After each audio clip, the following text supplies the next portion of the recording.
Hello everyone, কেমন আছো তোমরা সবাই? আশা করি তোমরা সবাই খুব ভালো আছো। এই যে কাঁকড়াগুলো দেখছো, এগুলোরই আজকে ভাপা বানিয়ে দেখাবো। এগুলো সুন্দরবনের কাঁকড়া, সুন্দরবনের নদীর। এগুলো এখনও বেঁচে আছে। দেখো তোমাদেরকে আমি দাঁড়াও দেখাচ্ছি। এই দেখো দেখো। তো চলো এবার কি কি লাগবে দেখে নেওয়া যাক। দেখো এখানে আমি কাঁকড়াগুলোকে পরিষ্কার করে নিয়েছি। এবার একটা টিফিন কৌটোর মধ্যে আমি কাঁকড়াগুলোকে দিয়ে দিলাম।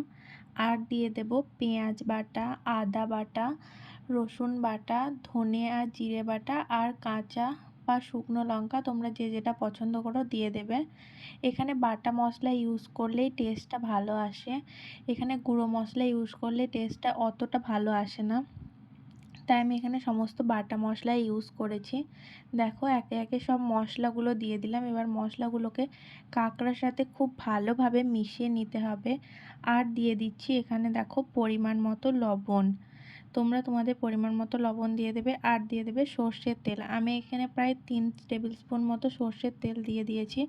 এবার এই লবণ তেলটাকেও খুব ভালোভাবে কাঁকড়ার সাথে আর মশলার সাথে মিশিয়ে নিতে হবে। আর দেখো দিয়ে দিচ্ছি আমি 1/2 টেবিল স্পুন মতো হলুদ গুঁড়ো। এবার হলুদ গুঁড়োটাকেও খুব ভালোভাবে মিক্স করে নিয়েছি। আর একটু সামান্য পরিমাণ জল দিয়ে দেবো এর মধ্যে।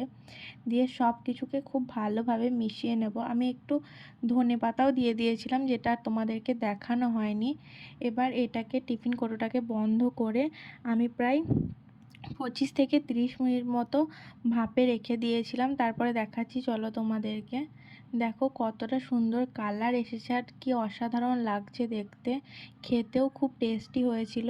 তোমরা অবশ্যই বাড়িতে একবার ট্রাই করতে পারো, আর ট্রাই করলে আমাকে জানাতে ভুলো না। আর যদি ভিডিওটা ভালো লাগে লাইক কমেন্ট শেয়ার করতেও একদম ভুলো না। Tata, bye bye.